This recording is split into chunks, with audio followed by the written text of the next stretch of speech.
me, Mr. DJ. Hey, check this out. We got a great show coming your way.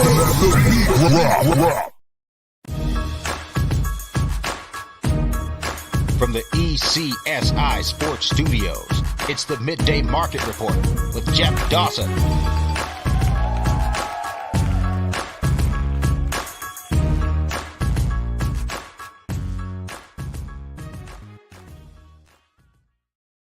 Good afternoon, sports fans from all around the globe. Yes, I am your host, Jeff Dawson, East Coast Sports Investors, and this is your closing bell / midday market report for Monday, January 30th, 2023.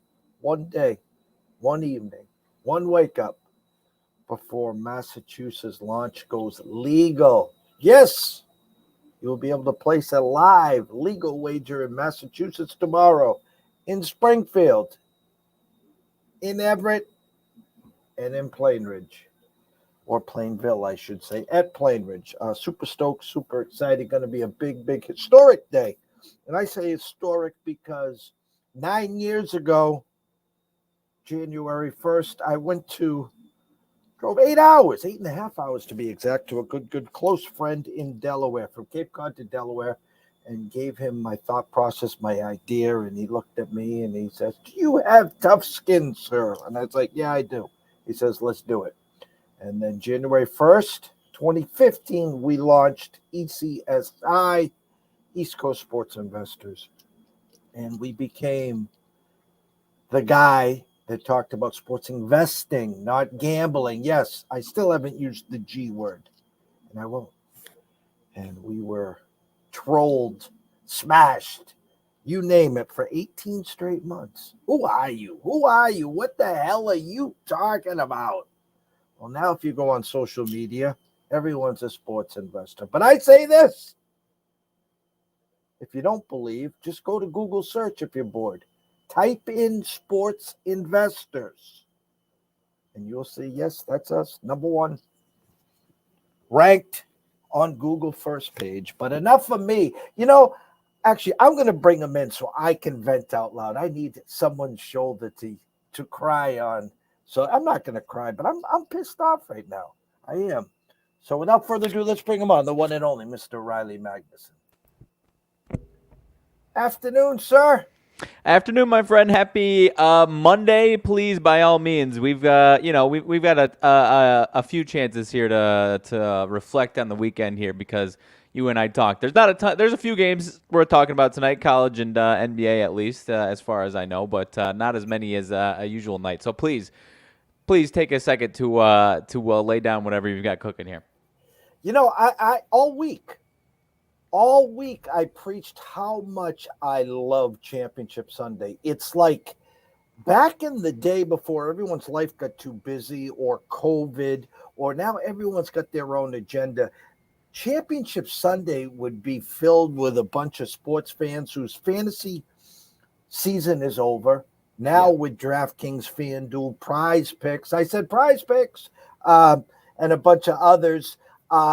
You can sit there and still play along in the daily games and have some fun. And I left last night, the first game. I mean, Jesus, I feel for San Fran, because you get to the championship game. There's some players on that roster. That was their first game. And I hate to say it, probably the last chance they'll ever get to play in a Super Bowl. And after Brock's shoulder goes, whatever it was, the Philadelphia Eagles are sitting here saying, Josh Johnson, 13, 14, 15, 16, 17 teams later, never played a playoff snap. You're going to beat us? And then he gets hurt. So they couldn't throw the ball. So Philly's just like skipping to my Lou here. And so they go through the Giants, who they had already crushed twice. And now they go through a San Francisco 49er team with no quarterback. And they're in the Super Bowl. So now I'm like, all right, here we go. So, by the way, our plus 1,400 49ers Super Bowl gone. Yep. Still have Jalen Hurts MVP at plus 650, who you sent me today is now plus 110. That's held CLV right there. So now I'm fired up, because now we got the Bengals plus 1,300. We have a Mahomes plus 400, but we want the Bengals. I leave there disgusted. And I'm not a ref guy. You know, I don't blame the refs. I don't go down that road, and I don't do the drama card.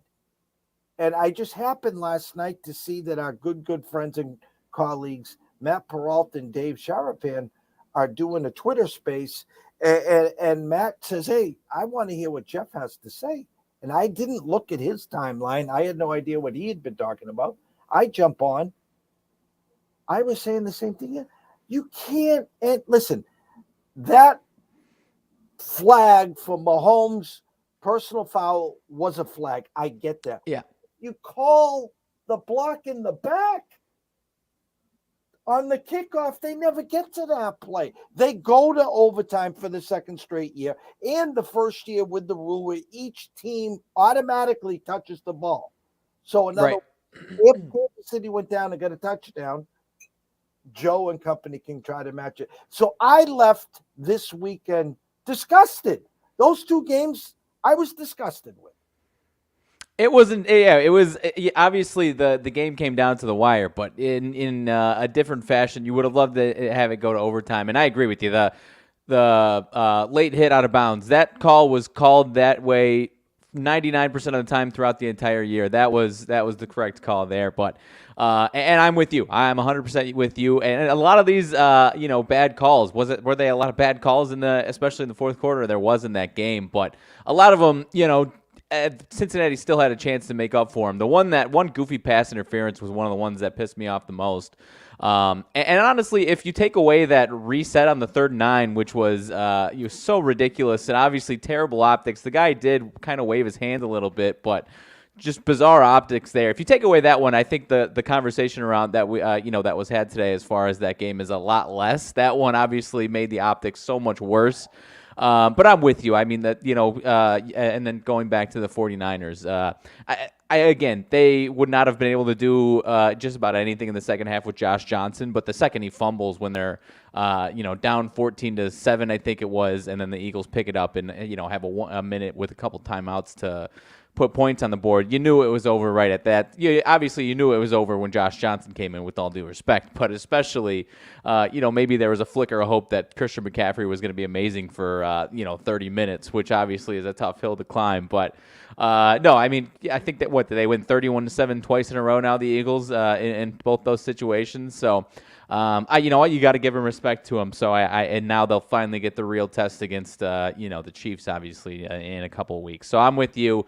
Was it a poorly officiated game? Yes, absolutely. In my opinion, at least the last decade that I can remember, the only game where I'm calling, BS and a single play was that Rams-Saints pass interference that ended up becoming a rule the next year that obviously wasn't a rule for very long. That was really the only one in my, recent memory that you could actually point to that almost directly impacted the game. So I'm obviously, for your sake, I am also frustrated in both cases. And from an entertainment aspect, with obviously the Super Bowl is the Super Bowl, but I love Championship Sunday as much or more than the Super Bowl itself as far as a football fan is concerned. So here's the hoping it'll be a fantastic Super Bowl here in a couple of weeks. And like you said, you've got two MVP tickets on your hands. That not only the plus 110 for Hurts, but obviously Mahomes plus 130. There's a couple avenues where maybe someone could sneak out past one of those, but I think it would have to be pretty damn drastic for whoever wins to not have either of those guys be the MVP this year. So, you would obviously like to have the whatever it was, 12-1, 15-1. I don't remember what you said, but kudos to you for getting those in there in the bag as well. So, I'm hoping we get a better Super Bowl here in a couple weeks. And it's funny going back to the Kansas City game, just shit luck. And again, I'm not here to cry. I'm not here to talk Monday morning quarterback, but we gave out Kadarius Toney, first touchdown plus 1,900. It was right there. And here's the real funny. If they said he caught that ball, I can guarantee you what would have happened. They would have went back and said his knee was down before he crossed the goal line. So they were going to give the ball to Kansas City on the half-yard line. The other thing, you jogged my memory there, I had an action parlay with an Isaiah Pacheco touchdown that I thought was in the bag as well, and didn't need to be the first touchdown, just needed a touchdown. And I think there was one other thing that I needed, but that one stung a little bit as well as far as the holding call in the, I don't remember, I think that was first quarter, second quarter, whatever it was, but I thought I had a nice winner there as well. Yeah, and so we had anytime touchdown with him, and then the next drive, second play, he plants his foot, he's gone. And listen, you talk about, so we're here to educate. So I want to educate all the listeners here, okay? So you look at what Kansas City did, though, when you really take a big step back, okay? You had Mahomes on a bum ankle, okay? Yeah. He then loses Tony. He loses Scantling. He loses Hardman. They lose Snead. They lose Gay. Okay. And so now here's the real funny. And guys, you got to be sharp here and pay attention here. The Super Bowl is set. And the circle who we look up to as at least I do, as the Mecca, these are as sharp as they get on the Vegas Strip. They open up the line, Kansas City -2.5. And you would have thought it was crack central. You couldn't get, of their top 25 plays coming out, 22 of them were 5-6 figures, all on the Eagles, because people are saying, you're giving us free money here. I'll take the Eagles +2.5. I'll take the Eagles +2. I'll take the Eagles +1.5. I'll take the Eagles +1. I will take the Eagles even. And now they still can't get money. I'll take the Eagles -1. I'll take the Eagles -1.5. I'll take them -2. Oh, and by the way, I'll even take them -2.5 till the frenzy was over. And then all of a sudden, everyone gets to breathe. So going from a Chiefs -2 to an Eagles -2.5, now it was funny. Wake up in the morning, it's 2. I'm listening to my good friends Mitch and Paulie this morning. They're talking about the frenzy. They actually have Chris on from Circa talking about it. Hey, we missed the opening number. That happens in our lanes. We got to live with it. And myself and B2B and Rob were doing the show this morning, and now we're talking about, hey, the overreaction. We'll take the Chiefs at 2. Next thing you know, our friends at South Point, Chris Andrews, Jimmy Vaccaro, they dropped the line to 1.5. They're like, all right, boys, we're listening. All right, we're over here. We're listening. So, So on the alert, ECSI VIPs, yeah, I'm going to throw out a carrot. I bought 1.5. I spent the -140. So I got the Chiefs in tow right now, +3.5. So I'm making a statement there. I'm taking the +3.5. We have the 2 MVPs. We'll play some props. We'll play around with this game, but I'm not going to get a +650 on the Eagles side. There's nothing I can match. Could have A.J. Brown, could have Miles Sanders, or Devontae Smith. Sure, they could, but I'm very happy with Hurts +650. Now I go to the KC side. I got +3.5, and I'm going to tell you this. I'm going to take you back to Patriots and Atlanta. Okay. 28-3. And I don't know if you remember that Super Bowl. It went to overtime. Yeah. If you Google James White in that Super Bowl, he had the day of all days. Yeah. And somehow, some way, Tom Brady won the MVP. Now, listen, if you wanted to go at worst, James White was at worst there. If not, should have won the MVP. And he didn't. So, for someone not named Patrick Mahomes, if the Chiefs wins, to win that Super Bowl is going to have to do something historic. Right. It's going to have to take a defensive player having multiple turnovers or 2 pick sixes or one of these running backs having all of the touchdowns or something. I'm with you. It's going to be and I really don't think there's a scenario where Kelsey, Brown, Smith, if they're catching these touchdowns, then obviously it's the quarterbacks throwing it to them. In a different world, then maybe they are. But I'm with you. I don't think there is any. Unlikely, last year, obviously, was it Cooper Kupp last year, or did it end up being Matthew Stafford? I don't remember. Anyways, I was predicting. A lot of people were predicting Aaron Donald, I was predicting Von Miller last year because of potential for some multiple sacks. Obviously after Chris Jones just did what he did, then his name's getting thrown around there. But I don't think it's going to be a similar scenario, and obviously it didn't end up that way anyways. But I'm with you. It's got to be one of the two quarterbacks this time around. Like you said, it's going to have to take something drastic there. It wasn't, to go back to what you said, didn't James White have double-digit receptions in that game on top of having the game-winning touchdown? Yeah, I think that was his second touchdown. He had a bazillion catches.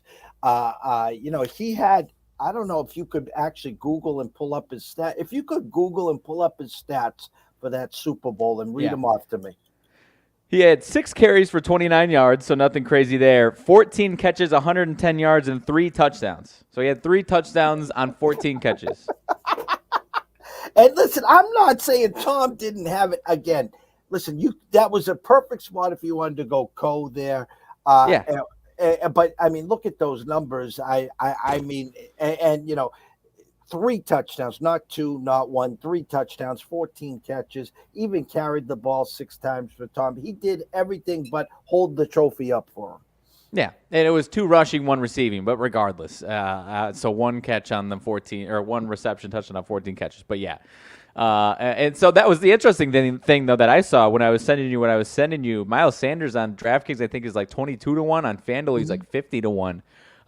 So another lesson of, if you think he's a safe bet, or not a safe bet, but a nice long shot bet, then obviously do your line shopping, because you don't want to be holding a 22-1 ticket when you could have a 50-1 ticket. But again, I would be shocked if, because he even had a nice game yesterday, and he wouldn't have won MVP with what he did yesterday. Miles Sanders, I think he had the first couple touchdowns, if I'm not mistaken. So 2 or 3 even, and regardless, though, he wouldn't have even won that MVP in that performance. So yeah, we're on the same page with this one.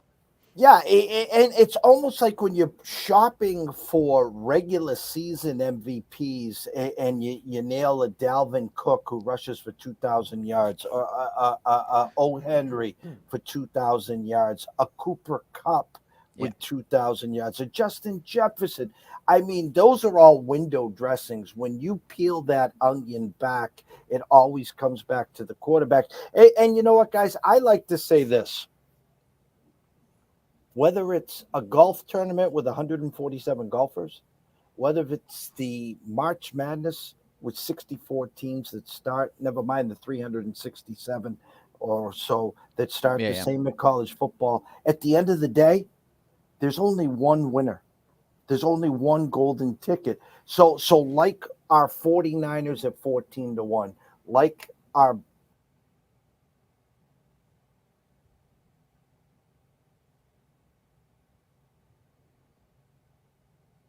Uh-oh. I lost you.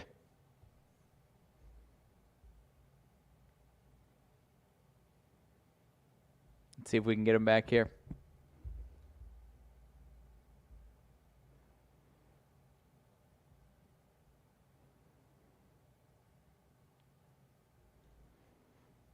Uh-oh, Jeff's internet is out. I'll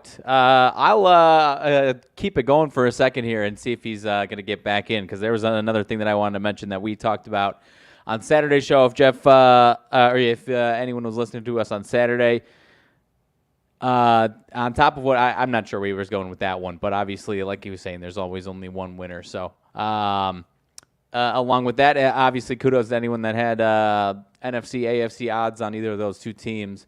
And obviously the MVP odds on Patrick Mahomes. We were talking on Saturday about the golf tournament finishing up Saturday night. It was honestly a perfect look into how golf odds look, and Jeff and I have been awesome on these, usually Sundays. Obviously, in this case, it was Saturday. Reading these golf lines, or maybe not even reading them in some cases, but just finding out instead of whoever often has the 2, 3, 4 shot lead, like in this case with Ryder, taking the eyes off the top of the board and going for someone to the lower.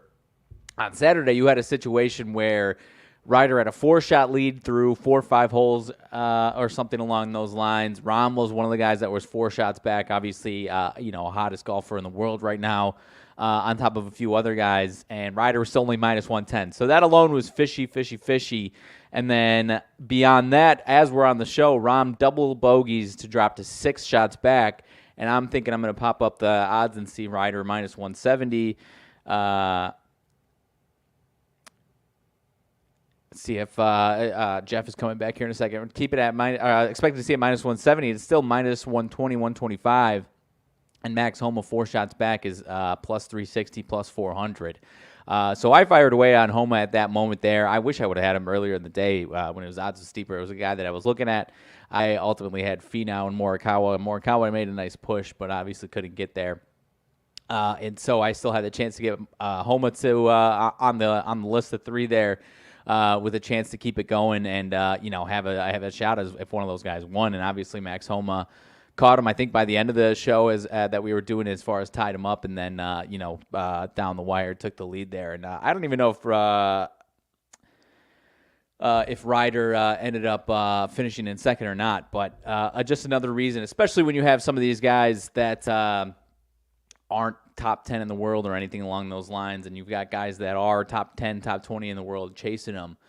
Some of these guys can put together such an awesome finish and catch these guys. And that's, it wasn't a huge win for me. It was pizza and beer money for the most part on all of them. I'm planning on having a bigger swing this upcoming week with the Pebble Beach tournament. See, I'm not sure if Jeff's coming back or not here. His internet went completely out. I'm going to keep it going, though, and we can dive right into there's only a few basketball games, so if he comes back, we'll obviously welcome him back, and if not, we'll plow through and then get out of here. Let me just text him real quick. Keep it going through basketball. If you could make it back. Oh, there he is. All right. It never ends. It never What is up, DJ? It just never ends. Holy shit. It looks like a weird angle right here. Is this here? I think they got me now on the webcam. So I'm just going to leave it at this angle for here. It never ends. Thank you for holding the fort. I know I'm off on the tangents. Go ahead. No, I steered it back into kind of recapping the finish of the golf tournament on Saturday and just reflected on that and what we were talking about on Saturday. So, because I didn't know where you were headed with your NFL spiel there, and I wasn't sure if you were out for the foreseeable future or not. So I was going to keep it rolling through basketball, but was just reflecting on the end of the golf tournament. We obviously with what we had as far as the Saturday show and looking like we kind of predicted Ryder fall off there with the way the odds were sitting there on Saturday. Yeah, I mean, it's numbers. It's numbers at numbers. I'm probably going to screw this up, so bear with me here. Let's see if I do truly screw this up here. And, of course, Jeffrey's going to screw this up here. I'm just trying to see one thing here. And it's probably going to screw it up, but we'll see how that goes. That's all right. Yeah, no, you're good. Okay, I'm good. I didn't feel like looking at the ceiling here. No, guys, it's numbers, and that's where my other tangent was going to come into. It's all numbers, guys, and people can't wrap their head around, you're going to give me a 4-shot lead? I have a 4-shot lead, and I'm only paying minus 125. Guys, it's free money at the candy store here. Guys, here's what a 4-shot lead is in a golf course. I get up to the tee, and I duck hook it left, or I slice it right, or I go into the drink, and I get a bogey or a double bogey, and Riley goes and gets a birdie. A 3-shot lead can go like this, a swing, 3-shot swing. And this is where I wanted to go with this tangent, and thank you for where you are right now. And TJ, I will get to your canes in a minute, I promise as well. A buddy of mine, good buddy of mine, in New York, sends me a snapshot of a 6-team parlay. He spent $300 on it. It was paying $5,200. He got the first 4 in. His last 2 legs yesterday was Philly money line and Kansas City money line. Jeff, how do I hedge out of this? And I was like, there's no true way to hedge out of it. Well, they were offering me $1,500 for the ticket. What do? I says, well, personally, if you want to go sweat free, you take the $1,500. And if you want to goof around tomorrow morning, tomorrow afternoon with 200, 300, 400, you're at a 4-to-1 profit. Yeah. Right now. I know you need to scratch the itch and get some action. Well, I really like Philly today. Let's see what happens. Well, of course, I'm getting 25 texts as soon as Brock Purdy goes out and Josh Johnson comes in. So he's a hero. And, well, if they offered me $2,700, I would have bitten. I'm like, so-and-so, you never was selling this ticket. So in comes the Kansas City game. Well, I like Kansas City here. Well, I was like, all right, it's a true coin flip. You can like who you want here.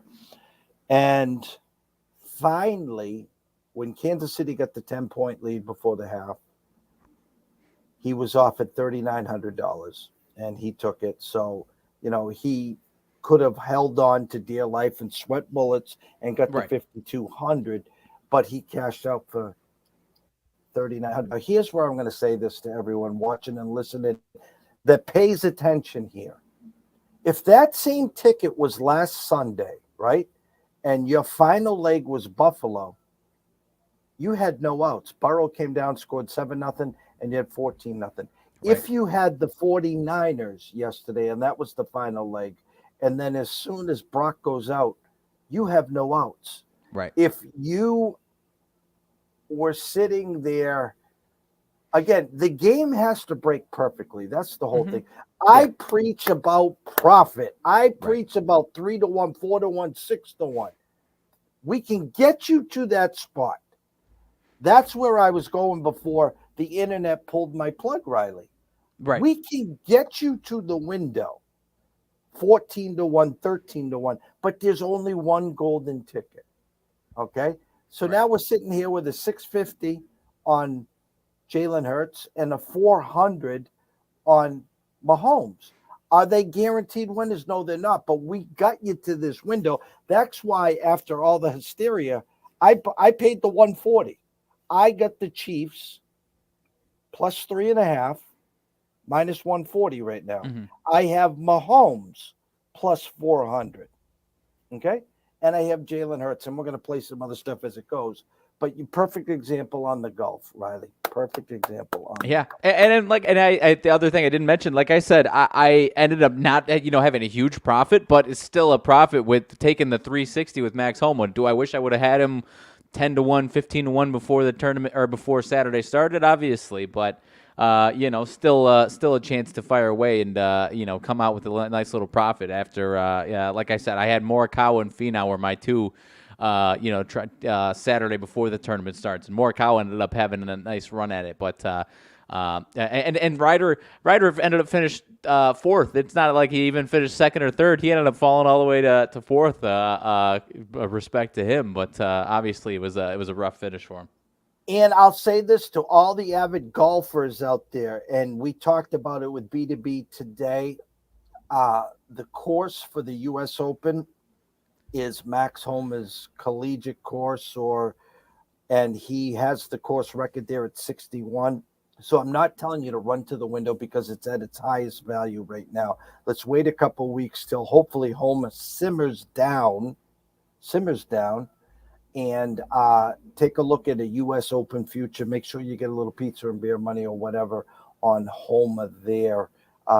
Again, is he going to be the favorite? No, I mean, obviously not with the way Rahm's playing and Rory's playing, all those other guys.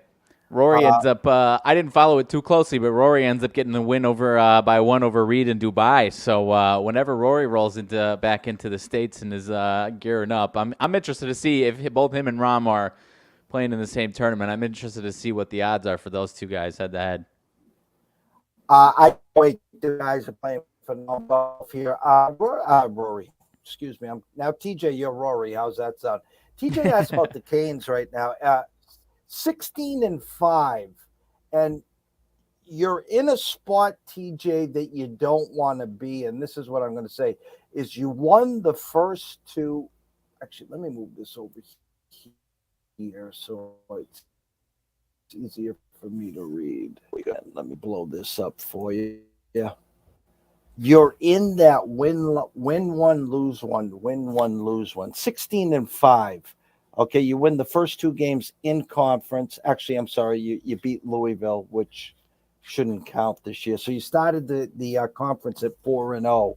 You're 7-4. You beat Notre Dame, lose to Georgia Tech. You beat BC, lose to NC State in overtime. You beat Syracuse, you lose to Duke, you beat Florida State, you just lost to Pittsburgh. So now, big game on Tuesday at home. Ken Palm's got you winning by 4 to Virginia Tech. Guess what? On Saturday, they got you losing to Clemson on the road by 1. And then here's the problem with that game, too, because it's a sandwich game. It's a peekaboo game because Monday you're at home versus Duke, though Ken Palm's got you beaten by 2. Win, lose, win, lose. So you need to start putting a couple of these wins together, TJ.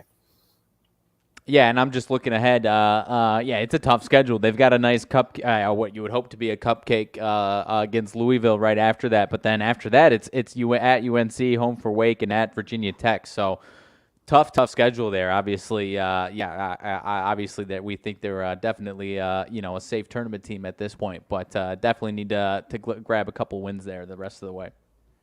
Always, TJ, we're looking out for you as his Stonehill struggled at half Saturday and come roaring back. A nice win by Stonehill. My ISU Redbirds, I finally get to gloat. It's been a rough few seasons since I graduated, but nice win over Southern Illinois the other day, top team in the MVC. So yeah, that's my one gloating spot for the Redbirds. I'll take it and run with it. And Saturday, I want to say this as well. Me and you did a show on Saturday, gave out Bruins team total over, and we get to OT, and unfortunately, Panthers. We had the empty netter opportunity for the last minute. We don't get it. Panthers tie it with 2 seconds, get to OT. They score 17 seconds later. Thanks for playing. But I did give the Edmonton Oilers over 4.5. They get to 5 in the second period. So we did have that one there as well. We had Beam 'em Up Scotty on Sunday talking some football. So that was good there. But you and I are back here tonight to actually – your stage, I'm looking at 1, 2, 3, 4, 5, 6, 7, 8 NBA games. Is that right? Sounds about right. Small slate in college hoops, but there's some good games. Virginia, Syracuse, Baylor, Texas, Iowa State, Texas Tech. For the ECSI VIPs, you've gotten your one play in college hoops today. We got an over where we see at least an 8-point value. Got an email from our good friend Anthony Pepe that one of our colleagues has our total at a 15-point value. He sees this one going well over the total, so that's good. But I'm going to throw the ball over to you if you want it for the NBA, sir. Yeah, let's knock that out real quick here. We've obviously we didn't get a chance to talk about it. The headlines, I don't remember if it was Friday night or Saturday night. I think it was Saturday night because we must have talked about it ahead of it. But the LeBron getting fouled at the end of the game against Boston, and then the meltdown that ensued after that, and then the Patrick Beverley grabbing the camera. They are in Brooklyn tonight, the Lakers. But as far as I believe here, they are, I don't know if this is in protest to the game. They've got a few guys out. LeBron and AD are out of this one. So 9-point spread here. Don't typically like to get involved with those types of injuries. Brooklyn's playing fine right now. They're playing solid. Not as hot as they were, but still winning games for the most part here. Feel like that's spot on, or you got any insight that this, would you like to see this with those two guys out, maybe double digits if you were feeling confident in the Nets here? Well, I did talk about the over in the Celtics LA game. I did say I thought that was a lot of points. You got the over because of overtime. And as much as LeBron wants to bitch, whine, and complain, and Beverly, by the way, hit a key three, then an amazing follow-up dunk, and then he doinks Tatum or Brown right in the head. They had this, as bad as the LeBron miss was, the NBA also missed 3 others on the other side. So you know what? That was the headliner Yeah. until the Bengals and Right. Chiefs non-calls there. So, and by the way, before my internet blew up again, the grounding call on Burrows, where the Pirine was rated right there. Again, there was a million of those, and I didn't give you the stage, so I'm going to give it to you before we jump in here. I apologize. Starting to gain some steam on the Rodgers. Hey, we're willing to shop you to the AFC. Is that on his side, or is that more I'm hearing it's more the Packers PR getting ready to say, guys, we're about to rip the Band-Aid off here? I don't know. I would lean towards maybe the Packers being more of the ready to move on. If anything, at this point, I still not saying that any of that isn't true. I just at this point still feel like a lot of it is speculation and rumor building stuff. So until something becomes more definitive, I'll believe it when I see it. Still, again, I would believe more so in the Packers camp than opposed to the Rodgers camp. Rodgers been I shouldn't say adamant. He's said he's at peace with whatever happens. He does say that he would like to. There is a lot of pride in retiring as a Packer if that's a possibility. So I would say if it's a move, it would be more on the Packers side. All right, and guys, Tom Brady to San Fran now because Purdy got hurt. Stop it! Stop! No. It's not happening. So, No. Getting back to the Lakers in Brooklyn, I'd find it comical if the Lakers got all the calls and they found a way to win that game outright there. So, again, I'm not jumping in there. It's a 2:30. This game probably does go under, by the way. And by the way, as far as the, obviously people are saying more so about the NFL is rigged as opposed to the NBA. But wouldn't you, if the NBA or these things were actually rigged, wouldn't you think the Lakers and LeBron James would be the team that they would be intentionally rigging it in benefit for if that was an actual thing here? They're 23-27 at this point, not even in the playoff picture. If they were getting these games rigged for anybody, which again, neither of us are saying is the case. I'd be standing on a podium saying it would be the Lakers that would be the number one candidate for that benefit to happen, but I digress. And you know what? You can get a huge ticket on them, and I'm not telling you to go run and put a full unit on them. If you were a $100 player, I think you're getting like 17, 18 to 1, something crazy like that. Listen, you have the two pieces. I said 2, not 3, because there's a reason that I'm going to follow up on here is you have LeBron and AD. Okay.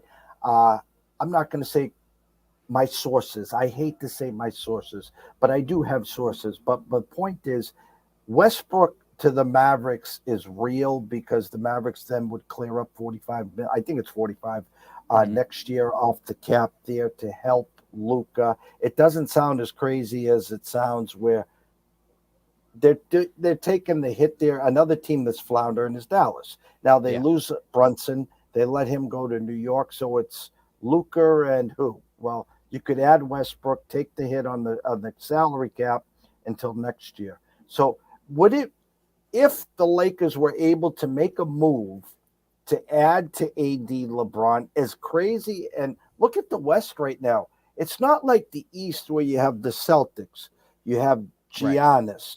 You have the Sixers. You have Brooklyn. You still have Cleveland. Right. You still have Miami, Toronto, your Bulls. So the East is the wild, wild East. Right. LeBron, AD, and one more piece, not called Westbrook, could actually make a run in the West. It's not that crazy. I don't think it is that crazy. Like you said, as long as it's the right piece, and I'm trying to think of what, we've seen that in the past where it's the one right move and then things make a lot more sense. But Westbrook on that team is almost unplayable in these end-of-game situations. So he didn't play and I in like the way, whole fourth quarter on Saturday. Right. And like I like the way that you laid it out because if there's a team that is losing optimism in what they have this year and thinks that move would then, help out their future. And a lot of teams don't like helping the Lakers, but at the end of the day, like you said, does that make them the favorite? No, absolutely not. But like you said, it's not crazy to think that they could still put something together.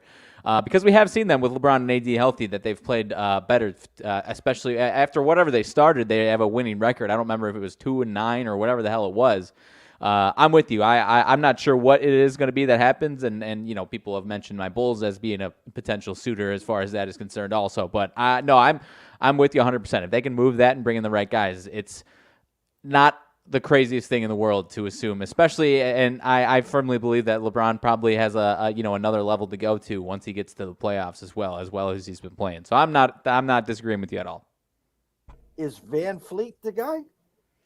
You know what? I haven't been hearing as many rumblings. The one thing, he's asking for a ton of money in whatever his next contract is. He's got a play, and he just moved on from his agent.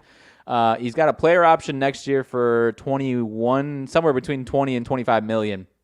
But apparently he's asking for somewhere around 30 million a year, which seems a little lofty. But I think 20-25 is probably the right price. So. If he's asking for that and Toronto doesn't want to pay him, then I'm still going to say Freddie to the Clippers is a potential suitor there for sure. But I don't know. He's one of my favorite players in the league, as I've said. So I hope he can get paid as much as he's asking for. But he's kind of having a down year as well. And he always loves betting on himself. So I'm a firm believer that his shooting numbers are down, and we've seen this dating back to his days at Wichita State. Anytime that happens, that there's a certain point where it turns, and you saw that when the Raptors won the championship. He wasn't shooting very well, and then I think it was the second or third round it clicked, and behind Kawhi, he was one of the MVPs of that playoff run. So I'll firmly believe that he could definitely help any team that he goes to. And, especially if they're not turning things around, I would still be in that category of saying he gets moved. I'm all ears. So I'll say Lakers under would be the play, but I'm staying far away from that. Are you saying tonight, as far as tonight's game? I would lean to the under. Okay. The Celtics and the Lakers was definitely going under. We like the over, and it got to overtime and went over. So, I mean, it is a high number if even with no AD, no LeBron. So maybe it's one of those all-star games where they just roll the ball out. But I'm staying far away from it. No, yeah, and we can move off of it. I agree with you because Brooklyn's been playing, I guess their last game against the Knicks, who usually plays lower games, was 223. But aside from that, they've been in the 230s a decent amount. So I lean with you on the under there as well. But I will also leave it there. Orlando and Philly is the first game of the night, actually, going back a little bit here. Orlando had been playing better. You talked me off the ledge, and you were absolutely right. My Bulls took it to them, what was that, Saturday night, 128-109. Philly obviously winning a ton of games in a row here. I don't know, lean it anyway, or this one kind of feels spot on to me with the way people have gotten some love for Orlando finally. Yeah, that 10, don't forget, 10 is that magic number. That used to be the NBA staple, double-digit win, and it always seemed to find a way to land right on 10. Anyone doesn't understand what I'm saying is if you look at a halftime game and let's just say the other team's up by 15 at half, the favorite like Philly today, you used to see that number at 4.5 the other side, and you'd be scratching your head saying, wow, I'm up 15. Why are they coming up with that number? Because if you do the basic math, it lands right around that 10 number. So, right. Philly's starting another team you might want to add to your portfolio here, guys. They're hot now. You might have missed a window 10 days ago, 2 weeks ago. They're starting to play some good ball. And, guys, I'm not saying we're conspiracists here or like conspiracy theories. But I'm going to ask Riley, who's as smart as a whip here. Riley, who was in the World Series? I believe it was the Philadelphia Phillies. Who's in the Super Bowl?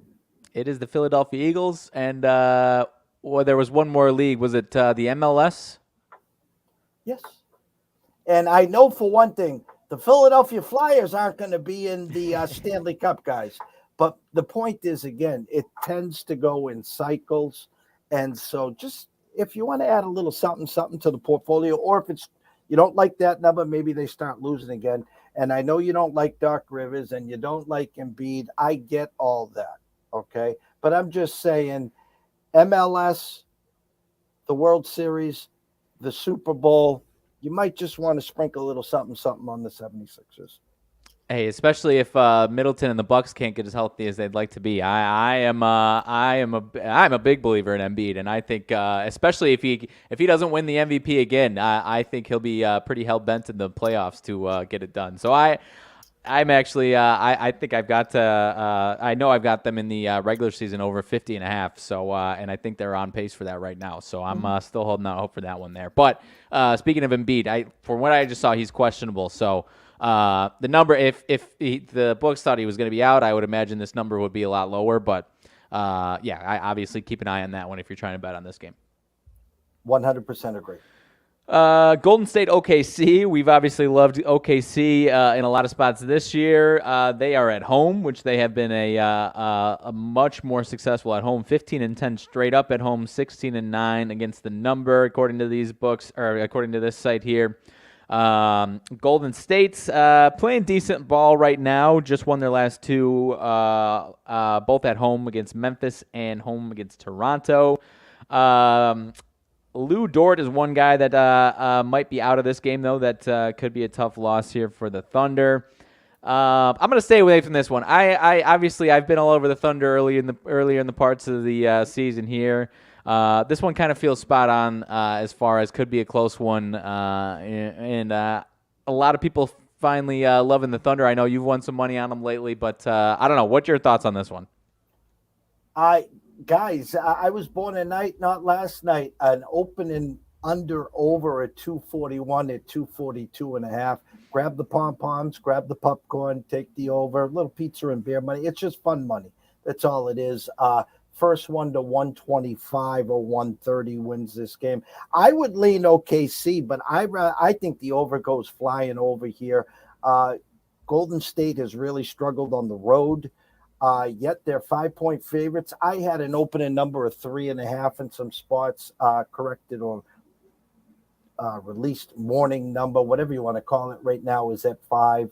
I lean OKC plus the 5, a little pizza and beer money on them to win outright, but I think this is Vegas and the NBA telling us, go have some fun with this, grab the over, and we'll see you on Tuesday.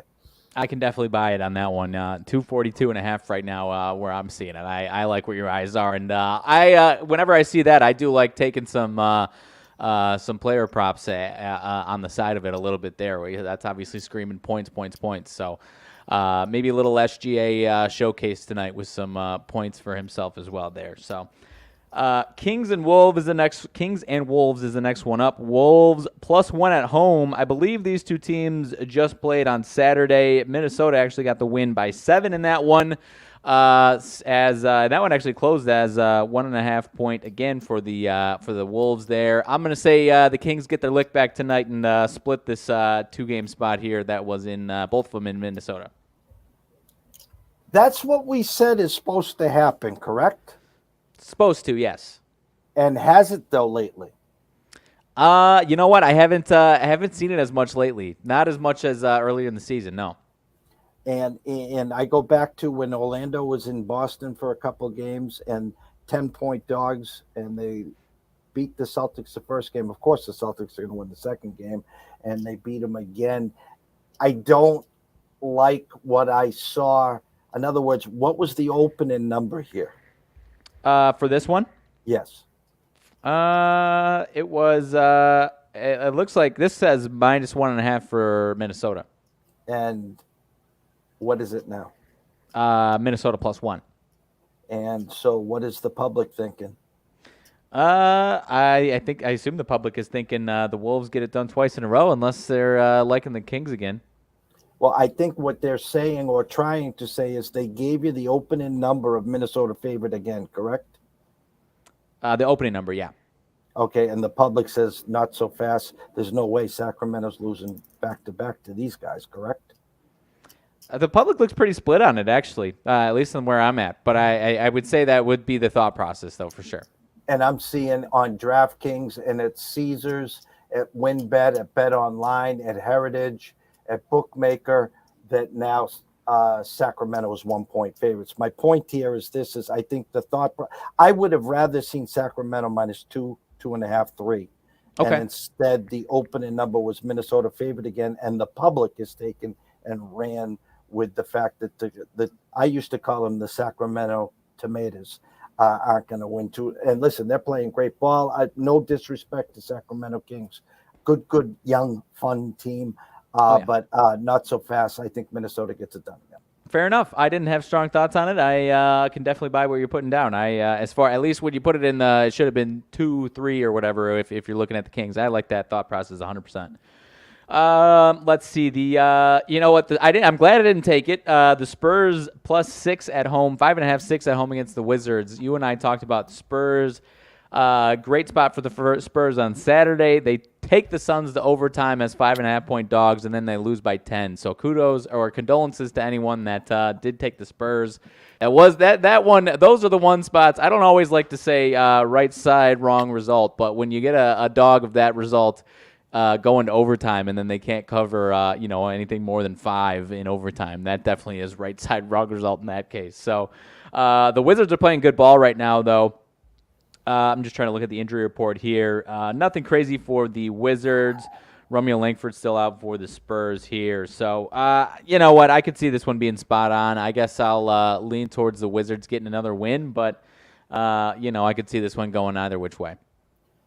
Yeah, almost like here's what I like to say on this. You looked at the Golden State, who's the 5-point favorite at OKC. Now you look at Washington, 5-point favorite at San Antonio. Here's what I'll say, guys. One of the favorites is winning and covering, and the other's losing outright. How's that sound? It's music to my ears. I don't know that I'll play it tonight, but I do agree. I always can definitely accept what you're putting down with those, and I think that's a fair case, 100% a fair case today. Washington, I don't know what their win streak is, but if you told me Washington was the team that was ending their win streak, I would not be laughing at you at all. 5 in a row, I guess, is what it was right now. So let's see. 2 other games we talked about Dallas as far as just a grand scope of things right now. They are hosting the Pistons as 8.5-point favorites tonight. Luka is questionable right now, so obviously that's something to monitor there. Pistons obviously still very much in the tankathon right now for the old Wemby. They one matchup so far between these two teams this year. Pistons actually won. It was in Detroit as 8-point dogs. 131-125 there. So obviously you got to monitor what's going on with Luka. I prefer the Pistons in an 8-point dog spot against a team that's 10 games over 500 and hot or something along those lines. That's typically the spots. I've had a lot of success with Pistons in those spots. So I could see a lot of things happening in here. Wouldn't surprise me if the Pistons gave them a run for their money. Wouldn't be surprised if the Pistons lost by 20 here.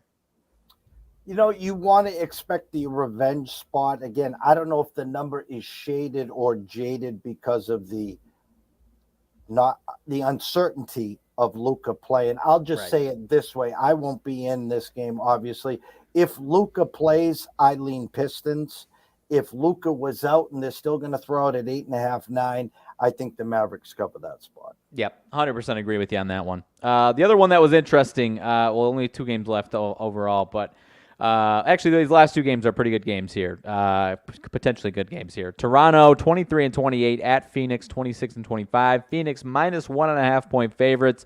Toronto still actually they've won 3 of their last 4, so they are kind of all over the place, but kind of playing better ball lately. Phoenix also playing better basketball lately. They've won 5 of their last 6, if I'm not mistaken. No OG Anunoby tonight, as far as I can see right now. I'm going to lean towards the Raptors in this spot here as far as much as they could be a team that's selling, they're still a team that when they're together, I do expect them to have a nice stretch here if they keep them together ultimately here going into the All-Star break. But I'll lean towards the Raptors in this one, plus the 1.5. This board tonight is set up in blocks. In other words, Orlando, Philly favored by 9, Lakers, Brooklyn favored by 9, Yeah. One's going to win and cover. One's not going to cover. Okay. And we talked about Washington and San Antonio with Golden State and Oklahoma City with the 5-point road favorites. One's going to win and cover. One's probably going to lose and probably lose outright. Your next two games are set up the exact same way. Yeah. Toronto, Phoenix. Phoenix 2.5, 1.5 point favorites with Atlanta and Portland. Portland around a 2-point favorite. So, we've been waiting for this Toronto team. We've been waiting. So if I say I lean Toronto here, okay, that means then Portland on the next game. So it's one of those Jekyll and Hyde spots. I lean Portland, and if I do lean Portland, then I'm going to say I lean Toronto. Yeah. Okay. So if I lean Toronto here with the plus 1.5, 2, the upset, the outright win, then I'm going to go vice versa on your next game.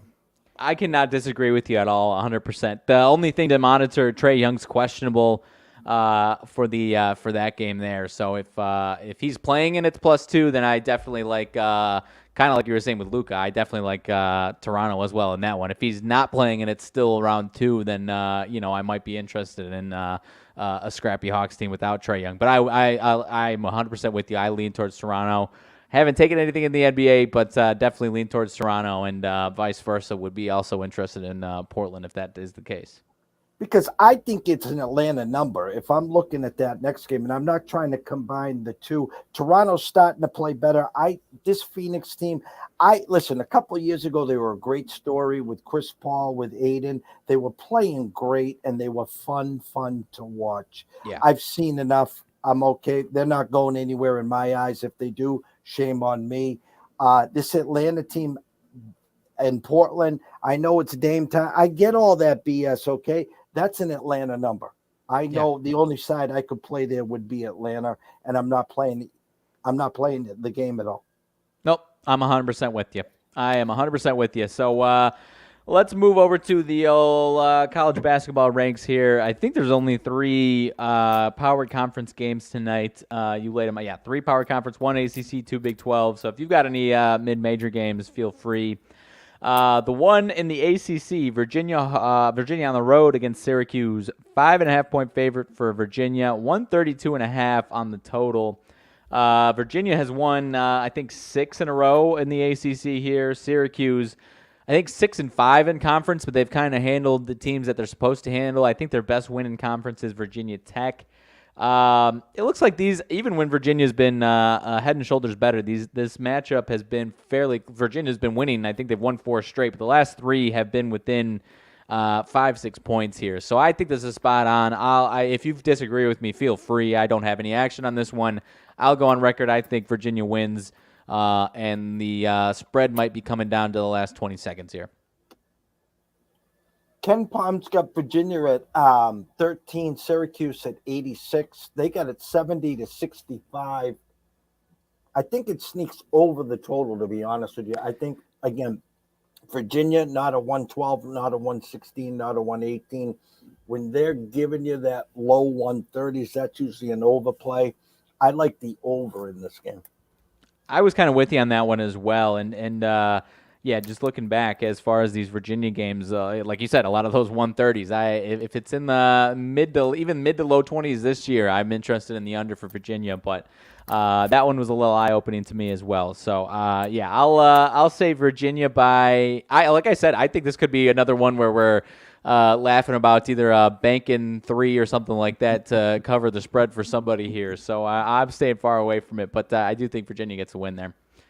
Let's see. The 2 in the Big 12, the one I've got interested in, you've got Iowa State. Actually, some differing numbers on who's favored on some books in this one. Iowa State at Texas Tech, 15-5 Iowa State, 11-10 Texas Tech. They just ended their losing streak against LSU. Not a very good LSU team, obviously. But this Texas Tech team, in my opinion, is far. I'm not saying if you did the season, they'd be a top 3 team in the Big 12. I'm not saying that. But in my opinion, they are far better than what their record says. So I caught the 1.5 with Texas Tech. I think they've got a chance to win this game. You look back at a lot of their games, and some of these, even the box scores, don't look fantastic. They didn't play a very good game against West Virginia at home, but at Kansas State, lose by 8. But controlling that, I don't know if controlling the game is the right word, but winning that game for 3/4 of the game, and then their offense just goes stagnant. Obviously, Iowa State's defense is very good, but I think Texas Tech's defense on the flip side is good enough to keep this one close. So I've got some action on Texas Tech tonight. If I asked you to read me the score when these guys met the first time. It's not pretty for if you're looking at that game wasn't pretty. It was 84-50 Iowa State by 34 points at Iowa State, excuse me. And so I'm a revenge guy. Okay.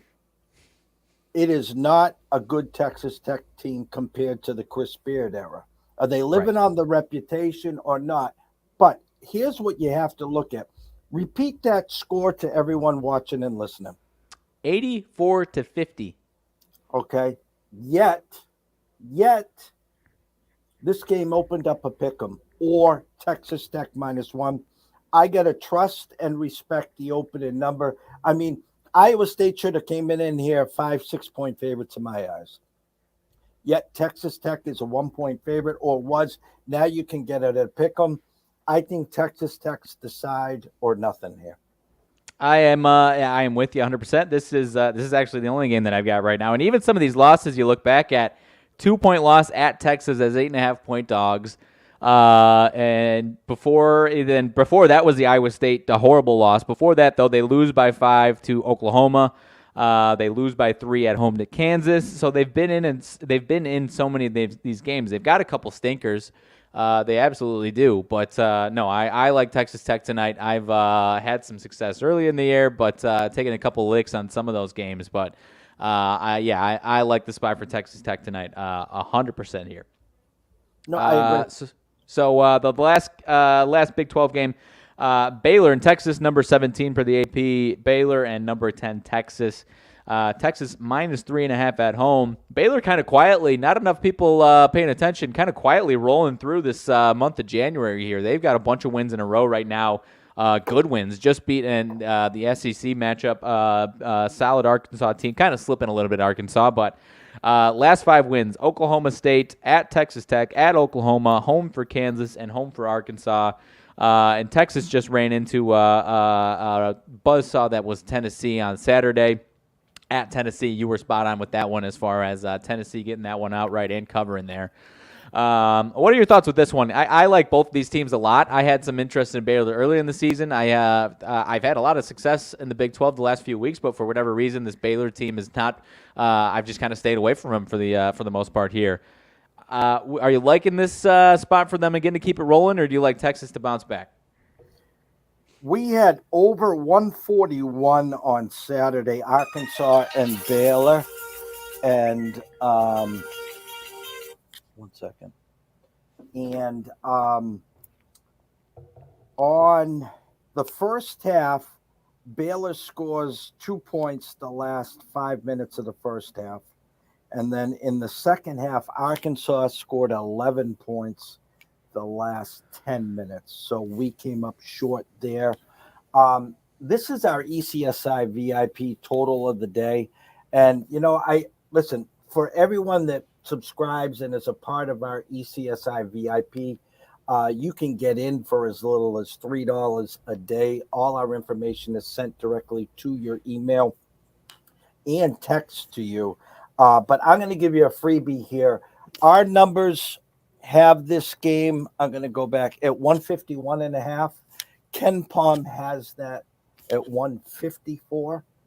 And Kenny White has this total 15 points over the number. So I will just give everyone a gift here, but I want everyone to reach out, whether it's the email at eastcoastsportsinvestors@gmail.com or go to our website and sign up. Take a look at the over tonight. We're all over the over tonight, and we got it at a 146 right now. And I'm trying to look in some spots. I see 146.5s. There are some 147s, but we're all over the over tonight. I like it. I like it. I mean, fast-paced teams. A lot of people don't give these teams enough credit for their offense this year. You think of Texas the last few years, and you think defense, but their offense has been a lot better this year. So I like what you're putting down, my friend. That Texas offense on a bounce back. They put up 89 before that at home against Oklahoma State. Their offense at home, especially as compared to on the road, has been pretty nice. So I like it. And like you said, the other games, nothing really jumped out. I was trying to take a peek at the Oral Roberts, especially at home. They tend to have some higher paced games. It didn't fit. The Citadel and Chicago State, I was looking there, and then 298 versus 286. And that, hats off to Chicago State. Everyone's going to laugh at me here. I think they were the dregs of all dregs last year. They were like 356 or something. They've come up almost 100 points this year. So hats off to the coaching staff and team there. But nothing else really jumped out at me at all, Riley. Same with me. I've had some interest in some of these mid-major conferences this year, but not so much tonight. 286 per KenPom now, Chicago State. So I agree. I haven't been able to get out to a Chicago State game, but no, it was a sad state of affairs. Not just last year. Even just the last decade, I can remember. They were one of the bottom 10 teams for the most part there. So I agree with you. It is nice to see that turnaround there. So. I'm looking through again some SWAC games tonight, but I'm with you. Nothing that I'm interested in. And there's one game in the NHL tonight. I'm going to pull it up from here. It's not numbers aren't hitting the system. Let me find it here. Come on. St. Louis at Winnipeg, rotation number 61-62. Winnipeg, huge favorites, and under over. It opened at 6. Now 6 under minus 15 cents. I was trying to even look at some team totals there for everyone. St. Louis, 2.5 juice under, minus 20 cents, and Winnipeg, 3.5 over, 20 cents. If anyone wants to scratch a hockey itch, I don't have a problem with the Winnipeg Jets team total over 3.5. It's around minus 20 cents. That's the highest I'll go there. Again, maybe a 4-2 empty netter there, but I think the Jets could get to 4 today. All right. Fair enough with me. You know me. I don't have much to add with that one there, especially these two teams here. So I like it, my friend. Closing thoughts. Nothing crazy. Like I said, keep an eye out. I am planning on having PGA blog finally for this week. Finally, now that we've got a couple weeks in the bag, Pebble Beach is this weekend. I don't have my picks yet, but I know Spieth and Matt Fitzpatrick are the two co-favorites. Last I checked, about 9-1. So we'll see what we're thinking there. But plenty of nice names there. No John Rahm. I know he's taking the night or the weekend off at least. This tournament. I don't know if there's any other, side tournaments or anything like that, but still some big names. So we'll dive in for that one this weekend.